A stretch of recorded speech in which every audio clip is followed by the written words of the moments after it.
বলে থাকেন যে জীবনে সময়ের পূর্বে এবং ভাগ্যের থেকে বেশি কিছুই পাওয়া যায় না। এটা যার যার নিজের বক্তব্য। আমি বলবো এই সময় আসলে কি?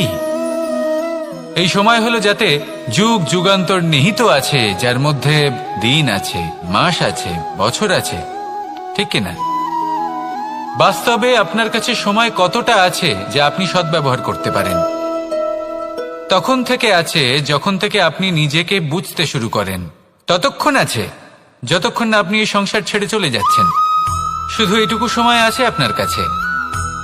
আর যদি ভাগ্যের কথা বলা হয়, তাহলে ভাগ্য হলো সেই পরিস্থিতি যখন মানুষ নিজেকে সময়ের হাতে সমর্পণ করে দেন, তাকে ভাগ্য বলে। অর্থাৎ আপনি জীবনে পরিশ্রম করেছেন, বিপদের সম্মুখীন হয়েছেন, সামনে এগিয়ে গেছেন, কোথাও পৌঁছে গেছেন, এবং তখন আপনার মনে হলো যে ব্যাস এখানেই থেমে যাওয়া উচিত। তাহলে সেটাই হবে আপনার ভাগ্য। যদি ভাগ্যের কথা বলা হয়, তাহলে বলবো সত্যবানের ভাগ্যে মৃত্যু লেখা ছিল, কিন্তু সাবিত্রীর কর্ম তাকে পুনর্জীবিত করে তুলেছিল। অর্থাৎ এই ভাগ্য বদল করা সম্ভব কর্ম এবং পরিশ্রমের দ্বারা। ভেবে দেখুন, রাবণ মাতা সীতাকে হরণ করেছিল। যদি শ্রীরাম সেটাকে ভাগ্য বলে মেনে নিতেন, তাহলে কখনো ভাগ্য বিধাতা হয়ে উঠতে পারতেন না। ভাগ্য হলো একটা বাঁধন যেটাকে ভেঙে ফেলা খুব প্রয়োজনীয়। নিজের লক্ষ্যের কাছে পৌঁছতে হবে। হতেই পারে এই লক্ষ্য হলো পরমাত্মার কাছে পৌঁছে যাওয়া। আপনি যদি পরমাত্মার কাছে পৌঁছতে নাও পারেন, তাও সেই পথে কিছুটা অগ্রসর হতে পারছেন, তাই না? তাহলে ভাগ্যের এই বাঁধন ভেঙে ফেলুন, নিজের কর্মের দ্বারা নিজের প্রারব্ধ গড়ে তুলুন এবং আমার সাথে ভালোবেসে বলুন, রাধা রাধা। মানুষের একটি সমস্যা আছে যে মানুষ সাফল্যকে মাপতে থাকেন, লক্ষ্যপ্রাপ্তিকে মাপতে থাকেন এবং তার তুলনা করতে থাকেন যে ও এত কিছু পেল আর আমি পেলাম না, ওর কাছে এত কিছু আছে কিন্তু আমার কাছে নেই। এই তুলনা করার জন্য ওনারা দুঃখী হয়ে পড়েন, নিরাশ হয়ে পড়েন। তাই আমি একটা প্রশ্ন করছি যে এটা কি উচিত? এই সংসারে আপনি কি নিয়ে তুলনা করবেন, যেখানে সূর্যদেব চন্দ্রমা দুজনেই আছেন, দুজনেই হলেন বিশেষ, দুজনেই নিজ নিজ সময়ে উদিত হন। এদের মধ্যে একজন না থাকলে তাহলে আমাদের জীবন কঠিন হয়ে পড়বে। ঠিক সেইভাবেই আপনি যদি একটা বড় রেখা অঙ্কন করেন, তাহলে অন্য রেখাটি ছোট হয়ে পড়ে না, সে তেমনই থাকে যেমনটা সে ছিল। আপনার অস্তিত্ব কখনো ছোট বা বড় হতে পারে না। শুধু তুলনা করার জন্য আপনার এটা মনে হতে পারে। যদি আপনি যুদ্ধ করতে চান, আপনার তলোয়ারের প্রয়োজন পড়বে। যদি বস্ত্র তৈরি করতে চান, এত বড় তলোয়ার দিয়ে কিছুই হবে না, তখন প্রয়োজন পড়বে একটা ছোট্ট সূচের। তাই তুলনা করবেন না, না নিজেকে ছোট মনে করবেন, না অন্য কাউকে। সবার সাথে সহযোগিতা করুন, আর যদি তুলনা করতেই হয় নিজের সাথে করুন, যে কাল আমি কেমন ব্যক্তি ছিলাম, আজ কি তার থেকে শ্রেষ্ঠ হয়ে উঠতে পেরেছি? ভেবে দেখুন ভবিষ্যতে গিয়ে আপনি কতটা শ্রেষ্ঠ ব্যক্তি হতে পারেন। আসুন আমার সাথে ভালোবেসে বলুন, রাধা রাধা। বস্ত্র আমাদের সকলের প্রিয়, এটা আমাদের জীবনযাপনের জন্য প্রয়োজনীয়। আমরা সবসময় চেষ্টা করি সেই বস্ত্র পরতে যা পরলে আমাদের দেখতে ভালো লাগে। কিন্তু কখনো এই কথা ভেবে দেখেছেন যে কিছু বস্ত্র যদি স্বচ্ছ হয়, তাহলে তা পুরনো হলেও দেখতে ভালো লাগে? ঠিক তেমনি যেমন কোনো খাবার যদি মশলাদার না হয়, অত্যন্ত সুস্বাদু নাও হয়, কিন্তু যদি তা গরম হয়, টাটকা হয়, তাহলে খেতে ভালোই লাগে। ঠিক সেইভাবেই যদি কোনো ব্যক্তি সুন্দর নাও হয়, কিন্তু তার কথা খুবই মধুর হয়, তাহলে সেই ব্যক্তি সকলের প্রিয় হয়। কোনো ব্যক্তি যদি ধনবান নাও হন, কিন্তু তিনি যদি গুণী হন, তাহলে এই সংসারে সম্মান লাভ করেন। সেই জন্য কখনো এই বিষয়ে দুঃখ পাবেন না যে আপনার কাছে ভৌতিক স্বাচ্ছন্দ্য নেই। আপনার কাছে সব থেকে বড় বস্তু, সব থেকে মূল্যবান বস্তু যেটা আছে, সেটা হলো আপনার আত্মা, আপনার মন, আপনার বিচারধারা, আপনার গুণ, আপনার কথা। এগুলো সবসময় শুভ রাখুন এবং সবসময় নিজের সাথে রাখুন। এই জীবন সফল হবে এবং প্রেমময় হয়ে বলে উঠবে, রাধা রাধা। নন্দ বাবাও খেলার ছলে খুব বড় বড় শিক্ষা দিতেন। অনেকদিন আগেকার কথা, বাবা আমার জন্য একটা মানচিত্র নিয়ে এলেন। এটা ছিল জম্বুদ্বীপের মানচিত্র, ঠিক যেন একটা ধাঁধা, যা টুকরো টুকরো করে বিভিন্ন দিকে ছড়ানো, যেগুলোকে আমায় জুড়তে হতো। ব্যাস শুধু এটুকুই ছিল আমার কাজ। আমি বারবার প্রচেষ্টা করলাম, কিন্তু বারবার অসফলই রয়ে গেলাম। বাবা এটা দেখলেন এবং হাসলেন। বাবা বললেন, একটা কাজ করো, এই প্রত্যেকটি অংশকে উল্টে রাখো। আমিও উল্টে রাখলাম। তারপরে দেখলাম প্রত্যেক অংশে মানুষের শরীরের কোনো না কোনো অংশ চিহ্নিত। কোথাও হাত আছে, পা আছে, কোথাও মুখ আছে। বাবা বললেন যে এবার এটা জুড়তে চেষ্টা করো। আমিও জুড়ে দিলাম। মানুষের মানচিত্র পূর্ণ হলো। এবার বাবা বললেন, এটা উল্টে রাখো, মানচিত্র পূর্ণ আকার ধারণ করেছে। আমি বললাম, ঠিক আছে। আমি উল্টে রাখলাম। দেখলাম জম্বুদ্বীপের মানচিত্র পূর্ণ হয়েছে। বাবা বললেন, যদি দেশকে সফল করে তুলতে চাও, শক্তিশালী করতে চাও, স্থির বানাতে চাও, তাহলে সবার আগে দেশবাসীকে একত্রিত করতে শেখো।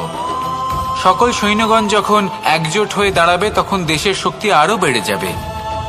শুধু তাই নয়, বাবা বললেন, যদি ভালোবাসার সাথে জড়িয়ে পড়ো, তাহলে পরমাত্মাও তোমার সামনে এসে দেখা দেবেন। তাহলে এটাই করুন, আর আমার সাথে ভালোবেসে বলুন, রাধা রাধা। ছোটবেলা থেকেই আমি গরু চড়িয়ে অভ্যস্ত, সেই জন্য সকলে আমাকে গোপাল নামে ডাকত। কিন্তু গোপাল হয়ে আমি একটা অমূল্য শিক্ষা লাভ করেছি। আমি দেখেছি যে গৌশালাতে অনেক বাছুরের মধ্যে একটি গাই তার নিজের বাছুরকে অবশ্যই চিনে ফেলে। যেখানে সমস্ত বাছুর একই রকম দেখতে এবং প্রত্যেকের স্বরও সমান, তারপরেও সকল বাছুরের মধ্যে নিজের বাছুরকে ঠিক চিনতে পেরে যায় এবং তার সাথেই থাকে। ঠিক এইরকমই কিছুটা হয় আমাদের কর্ম এবং তার কর্মফল।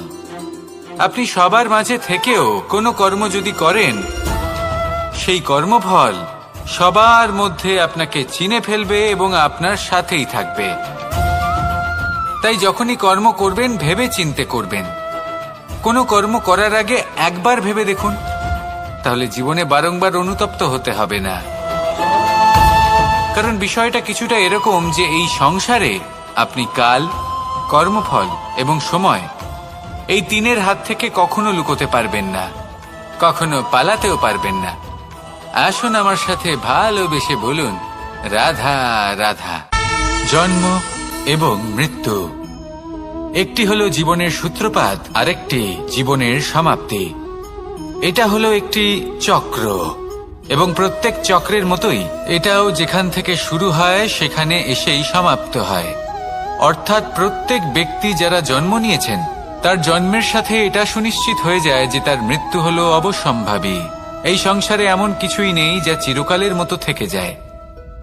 এবার এটা আমরা সবাই জানি। আমাদের কাছে যে জীবনটা আছে, যেটা আমরা যাপন করতে পারি, সেই সময়কালে আমরা কি করতে পারি সেটা গুরুত্বপূর্ণ। এমন কিছু করুন যার ফলে মৃত্যুর পরেও আপনি অমর হয়ে থাকবেন। আমাদের কথা, আমাদের কর্ম এই সংসারে প্রেরণা প্রদান করতে পারে। আর যদি আমরা প্রেরণা নাও জোগাতে পারি, তাও এই সন্তোষ বোধ যেন থাকে যে আমরা আমাদের জীবন ব্যর্থ হতে দিইনি। এই জীবন যাপন করার ইচ্ছেতেই আমরা সময় ব্যর্থ করে দিই। আর এই জীবনকে যাপন করার সর্বশ্রেষ্ঠ উপায় হলো এটাই যে কখন আমাদের মৃত্যু হবে, কিভাবে আমাদের মৃত্যু হবে, এই চিন্তা ত্যাগ করে যেন আমরা বর্তমানে বেঁচে থাকি, আজকে বেঁচে থাকি, আজকে দাঁড়িয়ে কর্ম করি এবং আজ যে সংকট সামনে তার সম্মুখীন হই। ভবিষ্যতের পথ নিজে থেকেই উন্মুক্ত হবে।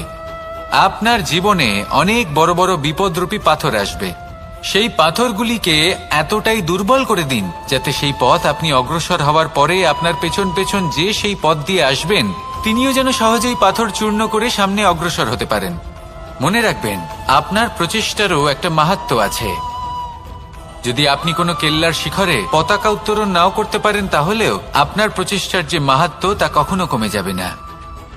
সেই জন্য প্রচেষ্টা করতে থাকুন আর আমার সাথে ভালোবেসে বলুন, রাধা রাধা। মানুষ সবসময় চায় যে তার জীবনে যেন কখনো কোনো সমস্যাই না আসে। সে চায় তার জীবন যেন শুধুমাত্র শান্তি এবং সুখের দ্বারা পূর্ণ থাকে। কিন্তু এই চাহিদা অনুচিত কিছু নয়। আমরা সবাই এটাই চাই যে জীবনে সুখ থাক, শান্তি থাক।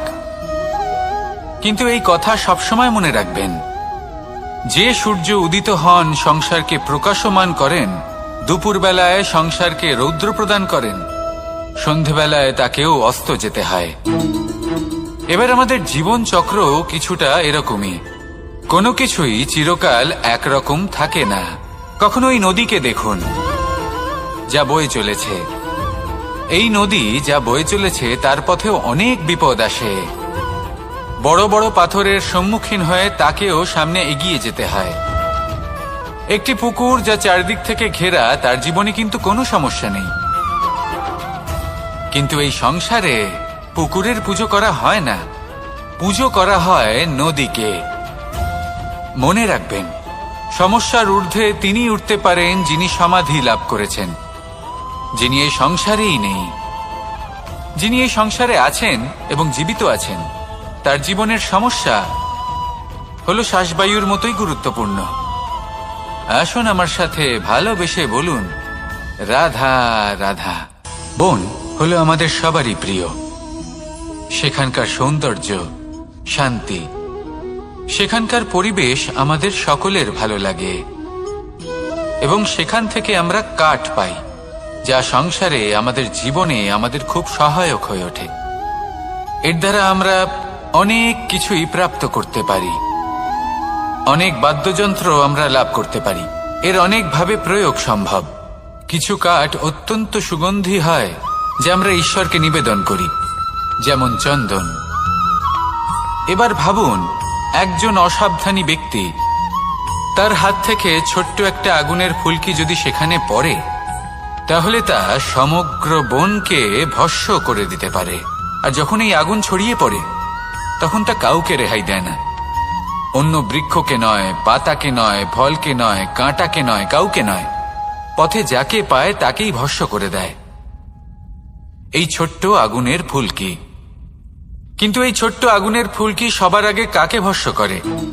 সেই সকল ছোট ছোট শুকনো পাতা, সেই ছোট ছোট গাছের ডাল। ঠিক সেইভাবেই আপনার জীবনে একজন খারাপ ব্যক্তি এসে হয়তো আপনার সমগ্র জীবন ধ্বংস করে দিতে পারে। আর আপনার এই জীবনে এই ছোট ছোট শুকনো পাতা এবং এই ছোট ছোট শুকনো কাঠ আপনার ছোট ছোট স্বার্থ। আপনার স্বার্থের দ্বারা এই অশুভ ব্যক্তি আপনার মনে অশুভ আবেগ বাড়িয়ে তুলবে এবং আস্তে আস্তে আপনার জীবন শেষ করে দিতে পারে। তাই মনে রাখবেন, এই জীবন অমূল্য। আপনি হলেন অমূল্য। এই জীবন যাপন করুন এবং এই জীবনের কাছে পৌঁছানোর দ্বার আর কোথাও নেই, আপনার কাছেই আছে। আপনার মনে, আপনার বিবেকে, আপনার দৃষ্টিভঙ্গিতে, আপনার ভাবনাতেই আছে। এই দ্বারকে খুলুন, জীবন সফল হবে আর ভালোবেসে বলবে, রাধা রাধা। কথায় আছে যে স্বপ্ন এবং লক্ষ্য হলো একটি মুদ্রারই দুটি দিক। যতক্ষণ না স্বপ্ন দেখছেন, ততক্ষণ বুঝবেন কি করে আপনার লক্ষ্য কি? স্বপ্ন দেখে যদি নিজের লক্ষ্য বুঝতে পারেন, সেটা পেতে চান, তবেই সেটা লাভ করতে পারবেন। কিন্তু স্বপ্ন এবং লক্ষ্য, এই দুইয়ের মধ্যে একটা ভারসাম্য রয়েছে, যেটা বজায় রাখা প্রয়োজনীয়। একে আমরা বলে থাকি পরিশ্রম। দেখুন, যদি আপনি স্বপ্ন দেখতে চান, তাহলে পরিশ্রম ত্যাগ করে নিদ্রা লাভ প্রয়োজন। কিন্তু যদি আপনি লক্ষ্য লাভ করতে চান, তাহলে আপনাকে নিদ্রা ত্যাগ করে পরিশ্রম করতে হবে। তাই আলস্য ত্যাগ করুন এবং সিদ্ধান্ত নিন যে আপনি কি চান। আপনার জীবনের এই তুলাদণ্ডে স্বপ্নের পাল্লা ভারী হওয়া প্রয়োজন নাকি লক্ষ্যের? আমার মতে এই দুইয়ের মধ্যে যদি ভারসাম্য বজায় রাখেন, তবে পথ নিজে থেকেই সামনে আসবে। শুধু সেই পথে অগ্রসর হতে থাকুন এবং আমার সাথে ভালোবেসে বলুন, রাধা রাধা। আমরা সবাই জীবনে সুখ লাভ করতে চাই। শুধু জীবনে কেন, জীবনের পরেও আমরা সুখ লাভ করতে চাই। আমরা সকলে স্বর্গের কামনা করি। কিন্তু খুব সহজ একটা কথা, যদি আপনি স্বর্গলাভ করতে চান তাহলে প্রথমে মৃত্যু লাভ করতে হবে। আপনি যদি প্রাণই না দেন তাহলে আপনি স্বর্গলাভ কিভাবে করবেন, তাই না? শুধু এই ছোট্ট একটা বিষয় দ্বারা আমরা জীবনে অনেক কিছুই শিখতে পারি। যদি আপনার কোনো লক্ষ্য থাকে, কোনো মনোবাঞ্ছিত স্থান থাকে, কোনো বড় কাজ আপনি করতে চান, তাহলে সেই সবই হবে। কিন্তু শুধুমাত্র কামনা করলে হবে না,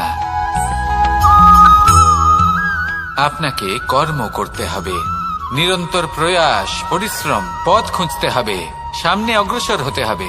কখনো অসফল হলে তার কারণ খুঁজতে হবে, বিপদের সম্মুখীন হতে হবে, অন্তর থেকে নিজের শক্তি বাড়িয়ে তুলতে হবে। তবেই আপনি নিজের লক্ষ্য লাভ করতে পারবেন, মনোবাঞ্ছিত স্থান পাবেন। মহান নদী গঙ্গা একটি বিন্দু দ্বারা শুরু হয়, ধীরে ধীরে অগ্রসর হয়। কোনো পাথরে ধাক্কা খেলেও সে থামে না, বরং এগোতেই থাকে। তারপরেই সে মহান নদী গঙ্গা হয়ে উঠতে পারে। পরিশ্রম করুন, লক্ষ্য লাভ করুন, আর আমার সাথে ভালোবেসে বলুন, রাধা রাধা। এই সংসারে 3 ধরনের আবেগ অত্যন্ত গুরুত্বপূর্ণ, যা প্রত্যেক মানুষের জীবনে থাকে। প্রথমটা হলো আনন্দ, যা আমরা সবাই লাভ করতে চাই। দ্বিতীয় হলো ক্রোধ, এটা তখনই আসে যখন আমরা আমাদের উপর নিয়ন্ত্রণ হারাই বা কোনো পরিস্থিতি আমাদের প্রতিকূল হয়ে থাকে। তৃতীয় হলো দুঃখ, এই দুঃখ তখনই আসে যখন কোনো একটা পরিস্থিতি আমাদের মনের মতো হয় না, বা আমাদের প্রিয়জন আমাদের বুঝতে পারেন না, আমরা অমূল্য কিছু হারিয়ে ফেলি, তখন এই দুঃখ আমাদের হৃদয়ে আশ্রয় নেয়। এই 3 আবেগ হলো এমন যে আমাদের জীবনে আসতে এবং যেতে থাকবে। কিন্তু এই 3টি আবেগের বিষয়ে কোন কথাটা মনে রাখতে হবে সেটা শুনুন। যখনই আপনি আনন্দে থাকবেন, প্রতিশ্রুতি দেবেন না, কারণ যখন মানুষ আনন্দে থাকেন তখন তিনি নিজের বিবেক বোধ হারিয়ে ফেলেন। দ্বিতীয়ত, যখনই আপনি ক্রুদ্ধ হবেন, উত্তর দেবেন না, কারণ ক্রোধের বশে যে উত্তরই দেবেন সেটা শুভ হবে না। তৃতীয়ত, যখনই আপনি দুঃখী থাকবেন, কোনো সিদ্ধান্ত নেবেন না, তখন নিজের মনের ওপর, নিজের কর্মের ওপর, নিজের উপর নিয়ন্ত্রণ রাখতে চেষ্টা করুন। যদি এই 3টি আবেগের ক্ষেত্রে এই জিনিসগুলো মনে রাখেন, তাহলে জীবনে কখনো আক্ষেপ করবেন না। আসুন আমার সাথে ভালোবেসে বলুন, রাধা রাধা। আমাদের মধ্যে বেশিরভাগ মানুষ কোনো না কোনো মহাশক্তির উপস্থিতিকে বিশ্বাস করেন। আমরা মনে করি যে এ হলো সেই মহাশক্তি যার প্রভাব, যার কৃপা চিরকাল আমাদের উপর বজায় থাকে। আমাদের কর্মের ওপর, কর্মফলের ওপর চিরকাল তার দৃষ্টি থাকে। আমাদের মধ্যে কেউ একে ঈশ্বর মনে করেন, কেউ বা প্রকৃতি মনে করেন, বা কেউ কোনো গৃহপালিত পশুর মধ্যে মহাশক্তির দর্শন লাভ করেন, বা কেউ কোনো বস্তুর মধ্যে। প্রত্যেকের নিজস্ব বিশ্বাস আছে, কিন্তু সেই শক্তির থেকে আশীর্বাদ লাভের জন্য বা কোনো ইচ্ছে পূরণের জন্য আমরা কখনো না কখনো মন্দিরে যাই। এই মন্দির শব্দের সূত্রপাত কিভাবে, আগে সেটা বুঝে নেওয়া যাক। মন্দির, এই শব্দের আরম্ভ হলো মনের দ্বারা। কিন্তু বেশিরভাগ মানুষ যখনই মন্দিরে যান কোনো ইচ্ছে পূরণের জন্য বা ইচ্ছে পূরণ হওয়ার পরে ধন্যবাদ দেওয়ার জন্য, তখন তিনি শুধুমাত্র শারীরিকভাবে সেখানে উপস্থিত থাকেন। তার মন তো সাংসারিক কাজের মধ্যেই ঘোরাফেরা করতে থাকে, তাই না? তাহলে বলুন, এর অর্থ কি? যদি আপনি মন্দিরে নিজের মনকেই না নিয়ে যান, তাহলে তার কি লাভ হবে? মন্দিরে গিয়ে নিজের মনকে ঈশ্বরের চরণে পূর্ণরূপে সমর্পণ করুন। নিজের মন থেকে ঈশ্বরের আরাধনা করুন, আর এই মন থেকেই বলুন, রাধা রাধা। মানুষ শুধুমাত্র 2 ধরনের ব্যক্তির সামনেই নত হন। একজন হলেন তিনি যাকে তিনি সম্মান করেন, আর আরেকজন যাকে তিনি ভয় পান। এবার কোনো ব্যক্তি যদি আপনার সামনে নত হন, তাহলে তার পেছনের কারণ কি? আপনার প্রতি সম্মান নাকি আপনার প্রতি ভয়? সেটা আপনাকেই বুঝতে হবে। যদি আপনি এমন মনে করেন যে তাতে কি যায় আসে, ভয় হোক বা সম্মান, কেউ আমার সামনে নত তো হচ্ছেন, যদি এটা আপনার চিন্তা ভাবনা হয়, তাহলে আপনাকে মনে করিয়ে দিই, এই সময় বদলাতে বেশি সময় লাগে না। আজ যে ব্যক্তি আপনাকে দেখে ভয় পাচ্ছে, কাল এই ভয়ের সমাপ্তিও ঘটতে পারে। আবার এমনও হতে পারে যে তার কাছে অত্যাধিক শক্তি চলে এলো। অনেক কিছুই হতে পারে। তাই মনে রাখবেন, যে মাথা ভয়ের কারণে নত হয় তা সময় এলে সবার আগে বিরোধিতা করতে পারে, আর যে মাথা সম্মানের কারণে নত হয় আপনার জন্য নিজের শিরচ্ছেদও সে করতে পারে। তাই সকলকে আপন করে নিন, কিন্তু ভয় প্রয়োগ করে নয়। কর্ম করুন এবং সম্মান অর্জন করুন। শুধু এটাই করুন আর আমার সাথে ভালোবেসে বলুন, রাধা রাধা। সূচের শেষে একটি ছিদ্র থাকে যার দ্বারা আমরা এই সুতো পরাতে পারি, আর তারপর সূচের সাহায্যে এই সুতো দিয়ে বস্ত্র সেলাই করা যায়। কিন্তু যদি সুতোটা সোজা করে ধরা না হয় তাহলে সূচে কখনো এই সুতো পরানোই সম্ভব নয়। যদি এতে কোনো গিঁট পড়ে তখন তা কখনোই এই ছিদ্র দ্বারা প্রবেশ করা সম্ভব নয়। ঠিক এইভাবেই যদি আপনি কারোর জীবনে প্রবেশ করতে চান, কারোর অন্তরে প্রবেশ করতে চান, তাহলে আপনাকেও সহজ থাকতে হবে। এতে কোনো গিঁট থাকলে চলবে না, অর্থাৎ মনে যাতে কোনো মালিন্য না থাকে, যেন কোনো কুচিন্তা না থাকে। যদি এসব থাকে তাহলে আপনি কখনো কারোর জীবনে প্রবেশ করতে পারবেন না। আর যদি কোনোভাবে আপনি প্রবেশ করেও যান তাহলে তার মনে ঘর করতে পারবেন না। নিজেকে এই সুতোর মতন করে তুলুন, সহজ। মনে যেন কোনো কুচিন্তা না থাকে, সবার প্রতি যেন সদ্ভাবনা থাকে, শুভ চিন্তা থাকে। এমনটা করতে থাকুন। এমন একটা দিন আসবে যেদিন এই সমস্ত সংসারের ব্যক্তির মনে আপনি বাস করবেন, আর তখন এই মন প্রসন্ন হয়ে বলবে, রাধা রাধা। সূর্য হলেন আমার অত্যন্ত প্রিয়। প্রতিদিন আমাকে নতুন শিক্ষা দিতে থাকেন। একবার সূর্যকে দেখুন। 4 প্রহর পর্যন্ত উনি অন্ধকার সহ্য করেন, তারপর আস্তে আস্তে উদিত হন। প্রথমে লাল, তারপর গেরুয়া, তারপর শ্বেত বর্ণ ধারণ করেন। আস্তে আস্তে আকাশে উদিত হন, আর তারপর সমস্ত সংসারে প্রকাশমান হয়ে উঠবেন। এ হলো সূর্যের তপস্যা, তার ধৈর্য, তার প্রতীক্ষা, তার পরিশ্রম, যার ফলে উনি সংসারে সর্বোচ্চ স্থান অধিকার করেছেন। যদি আপনিও এই সংসারে সূর্যের মতোই মহান হয়ে উঠতে চান, সূর্যের মতো এই সংসারে সর্বোচ্চ স্থান অধিকার করতে চান, তাহলে আপনাকে সূর্যের মতোই তপস্যা করতে হবে, প্রতীক্ষা করতে হবে, ধৈর্য ধরতে হবে, পরিশ্রম করতে হবে। তবেই এই সংসারে আপনি সম্মান লাভ করবেন, যশ লাভ করবেন। আসুন আমার সাথে ভালোবেসে বলুন, রাধা রাধা। স্বপ্ন, আমরা জীবনে স্বপ্ন দেখতে থাকি, সেটা পূরণ করার পূর্ণ প্রয়াস করে থাকি।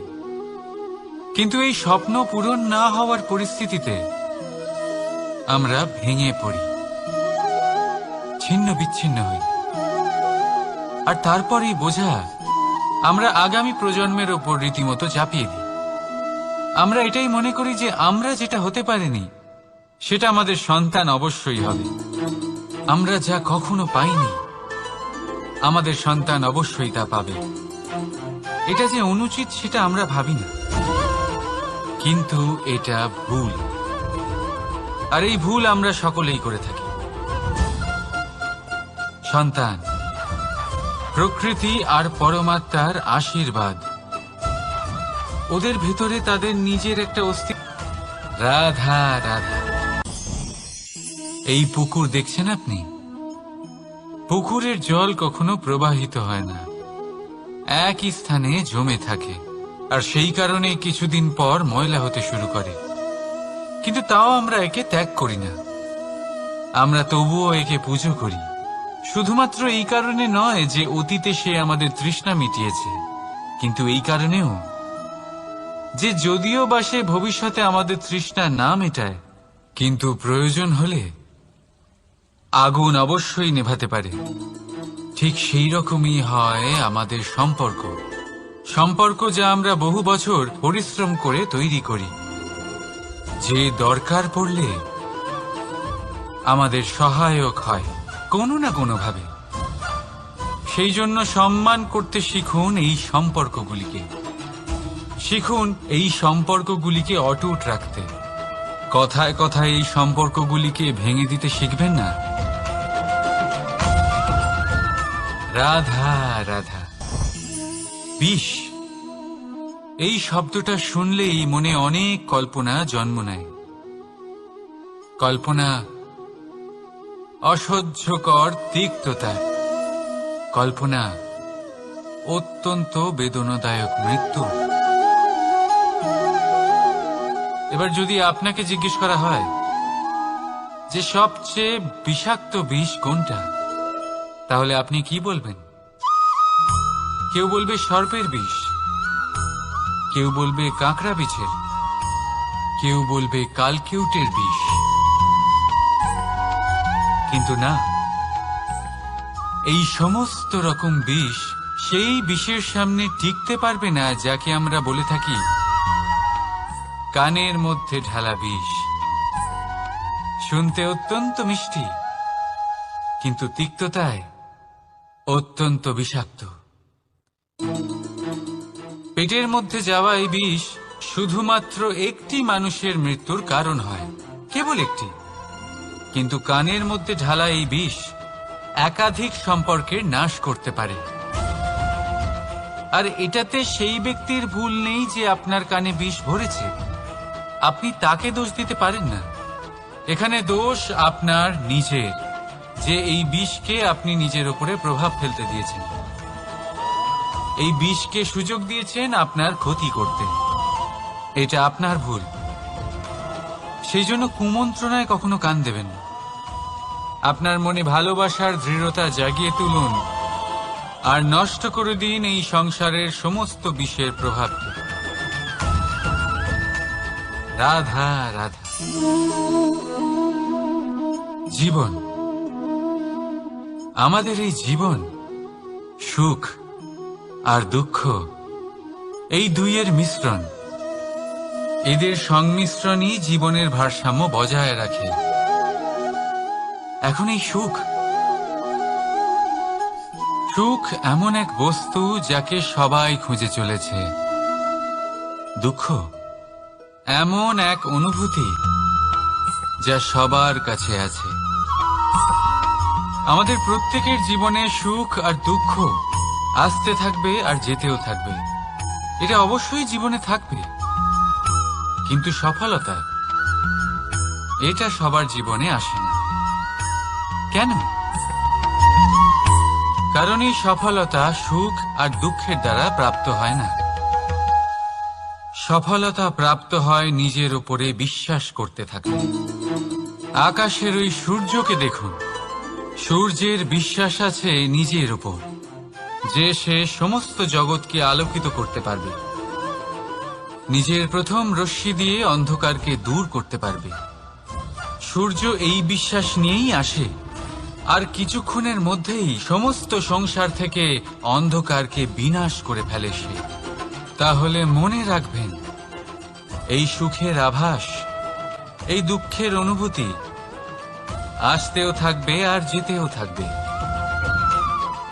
শুধু নিজের উপরে বিশ্বাস রাখুন, তারপর দেখবেন এই সফলতা আপনার দাস হয়ে থাকবে। রাধা রাধা। চাঁদ কত শ্রেয়, শুভ্র, কত সুন্দর। কিন্তু যদি আপনি মনোযোগ সহকারে দেখেন তাহলে দেখবেন এই চাঁদেও দাগ আছে।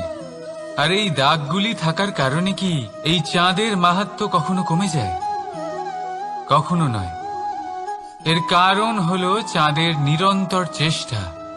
একবার এই আকাশে দেখুন, এই অন্ধকার সবসময় চেষ্টা করে চাঁদকে ঢেকে দেওয়া, কিন্তু এই চাঁদ সবসময় এই অন্ধকারের সাথে লড়াই করতে থাকে। অমাবস্যা থেকে শুরু করে চাঁদের এই যাত্রা পূর্ণিমা অবধি পৌঁছেই যায়। আর তাই এই চাঁদের পুজো করা হয়, এই কারণে এই চাঁদকে মাহাত্ম্য দেওয়া হয়। এইভাবেই যদি আপনার মধ্যে কোনো দোষ থাকে, কোনো খারাপ কিছু থাকে, তাহলে সেটা কোনো বড় ব্যাপার নয়। চেষ্টা করুন সেটাকে শুধরে নেওয়ার, কিন্তু সেই কারণে নিজেকে খারাপ মনে করা, এটা অনুচিত। নিজের ভুলগুলো, নিজের দোষগুলো, নিজের খারাপ দিকের কথা ভুলে আপনি এই সংসারের ভালোর দিকে প্রস্থান করেই দেখুন না। আপনি দেখবেন আপনার অন্তরের তেজ ঠিকরে বেরোচ্ছে। রাধা রাধা। এই পিঁপড়েদের দেখছেন আপনি? সবাই একই রকমের। এদের মধ্যে তফাৎ খুঁজে বার করা অসম্ভব। মনে হয় যেন ওদের আলাদা আলাদা অস্তিত্বই নেই। কিন্তু যদি আপনি মন দিয়ে দেখেন তাহলে দেখবেন প্রতিটা পিঁপড়ের আলাদা কাজ নির্ধারিত। তাদের আলাদা অস্তিত্ব আছে। কেউ বাড়ি বানানোর জন্য মাটি সংগ্রহ করতে পটু, কেউ ঢিপি বানাতে পটু, কেউ খাবার খোঁজায় পটু, আবার কেউ সেই খাবার আনায় পটু। ঠিক সেরকমই হয় মানুষেরা। মনে হতেই পারে সবাই একই রকম, কিন্তু প্রতিটা মানুষের ব্যক্তিত্ব, প্রতিটা মানুষের অস্তিত্ব ভিন্ন হয়। আর সত্যি কথা বলতে কি, প্রতিটা মানুষের ভিন্নতাই আমাদের প্রগতির দিকে নিয়ে যায়। ভাবুন, যদি আপনাকে কারোর সাথে হাত মিলিয়ে চলতে হয়, তাহলে আপনাকে আপনার সোজা হাত তার উল্টো হাতে ধরে এগোতে হবে। এটাই সৃষ্টিকর্তার সৃষ্টির নিয়ম। ভিন্নতা, এই ভিন্নতাকে আশীর্বাদ ভেবে চলুন। এতে কোনো খারাপ নেই। রাধা রাধা। দাদা আমাকে বহুবার জিজ্ঞেস করেন যে কানাই, তুমি রাধার সাথে এই সংসারকে প্রেম শেখাতে এসেছো, তাহলে কেন তুমি রাধাকে এত বিরক্ত করো? কেন ও তোমাকে বিরক্ত করে? কেন এই ঝগড়াঝাটি হয়? কেন এই টানাপোড়েন চলে? এবার এটার উত্তর আমি কিছুটা এইভাবে দিতে চাই। পিঁপড়ে সেই বাড়িতেই প্রবেশ করে যেখানে মধু উপস্থিত আছে। যদি আপনার বাড়িতে মধু থাকে, কোনো মিষ্টি জিনিস থাকে, মিষ্টত্ব থাকে, তাহলে পিঁপড়ে সেখানে অবশ্যই প্রবেশ করবে। ঠিক এইরকমই হয় আমাদের সম্পর্ক। এর মধ্যে ছোটখাটো ঝগড়াঝাটি, টানাপোড়েন, রাগ করা, মন ভাঙানো, এই সব তো চলতেই থাকে। বিশেষ করে সেই সম্পর্কগুলিতে যেখানে মিষ্টত্ব আছে। মনে রাখবেন, যেই সম্পর্কে কোনো খুনসুটি নেই, রাগ করা, মান ভাঙানো নেই, কোনো ছোটখাটো ঝগড়াঝাটি নেই, সেই সম্পর্ক শুধুমাত্র মস্তিষ্ক দিয়ে পালন করা হচ্ছে, মন থেকে নয়। তাই মন থেকে ভালোবাসতে শিখুন। আর এই ছোটখাটো ঝগড়াঝাটির, এই অম্ল মধুর খুনসুটির আনন্দ উপভোগ করুন, কারণ এতেও ভালোবাসা আছে। রাধা রাধা। এই পুস্তক বড়ই কাজের জিনিস। কাহিনী হোক, কবিতা হোক, স্মৃতি হোক, এতে যাই লিখে দেবেন তা ভবিষ্যতের পুঁজি হয়ে যাবে। কিন্তু যদি কখনো এমন হয় যে এই পুস্তক ময়লা হয়ে যায়, বা যদি কোনো পাতায় আপনি ভুল করে কালি ফেলে দেন, বা কোনো বাক্য লিখতে গিয়ে আপনি ভুল করে ফেলেন, তাহলে আপনি কি করেন? সেই পুস্তক কি আপনি তুলে ফেলে দেন? না, তাই তো। শুধু একটা পাতা ছিঁড়ে ফেলেন, যাতে সেই পুস্তক সঠিক থাকে, সুন্দর হয়ে ওঠে। এই পুস্তকের মতোই হয় আমাদের সম্পর্ক। তার সেই এক পাতা, একটা ভুল। তাই যে কোনো সম্পর্কে যদি কারোর কোনো ভুল হয়ে গিয়ে থাকে, তাহলে সেই ভুলকে সম্পর্ক থেকে দূরে করা সঠিক হবে। সেই ভুলকে ভুলে যাওয়াই সঠিক হবে। সেই সম্পর্ক ভাঙা নয়, সেই সম্পর্ক সামলে রাখুন। কারণ ভুল তো সবার দ্বারা হয়। যদি এরকম করেন, তবেই জীবনরূপী পুস্তক আরো সুন্দর হয়ে উঠবে। একে অপরকে ক্ষমা করতে শিখুন। একে অপরের ভুলকে ভুলে যেতে শিখুন। তারপর দেখবেন এই জীবনে আরো আনন্দ আসবে, আর এই সম্পর্ক নিঃশ্বাস নিতে থাকবে। রাধা রাধা।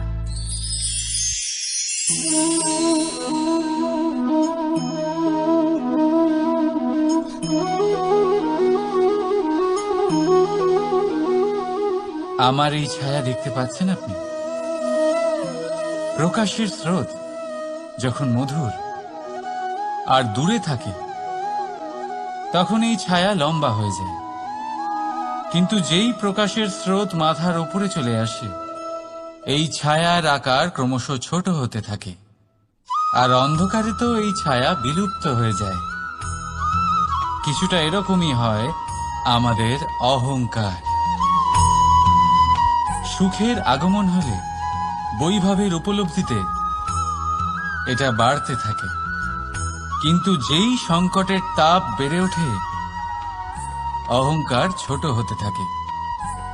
আর যখন সংকটের এই অন্ধকার আমাদের চারিদিক থেকে ঘিরে ধরে তখন এই অহংকার আমাদের ছায়ার মতোই বিলুপ্ত হয়ে যায়। নয়, এই আত্মসম্মান নয়, এ হলো অহংকার। আর অহংকার আর কিছুই নয়, শুধু পতনের দিকে প্রথম পদক্ষেপ। আর এই জীবনে পতনের দিকে নয়, প্রেমের দিকে এগিয়ে যান। আর আমার সাথে ভালোবেসে বলুন, রাধা রাধা। আপনি কি কখনো ফলে ফুলে পরিপূর্ণ বৃক্ষ দেখেছেন? তার ডালগুলো কিরকম স্বাধীনভাবে বেড়ে ওঠে, কিন্তু যদি এই ডালগুলো মূলের সাথে ঠিকভাবে যুক্ত না থাকে, সেই বৃক্ষের মূলগুলি গভীর না হয়, তাহলে কি হবে? তাহলে কি সে সেই সব সুবিধা পাবে? কখনোই নয়। সেই বৃক্ষের ডাল পড়ে যাবে, সেই বৃক্ষ ভূমিষ্ঠ হয়ে যাবে। ঠিক সেইভাবেই চিন্তাভাবনার স্বাধীনতার আনন্দ আপনি তখনই আস্বাদন করবেন যখন আপনার শিক্ষা গভীর হবে। তাই স্বাধীন থাকুন দৃষ্টিভঙ্গিতে, কিন্তু যুক্ত থাকুন শিক্ষার সাথে। রাধা রাধা। সমাজ,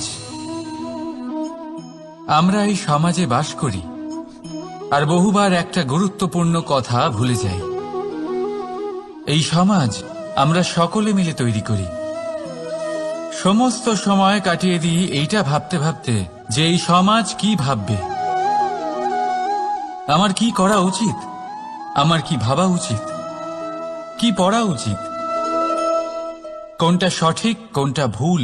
যদি আমি এটা করি তাহলে কয়েকজনের এটা মনে হবে না তো যে আমি খারাপ, যখন আমি তা নই। মনে ভয় উৎপন্ন হয় সেই কয়েকজন মানুষের জন্য।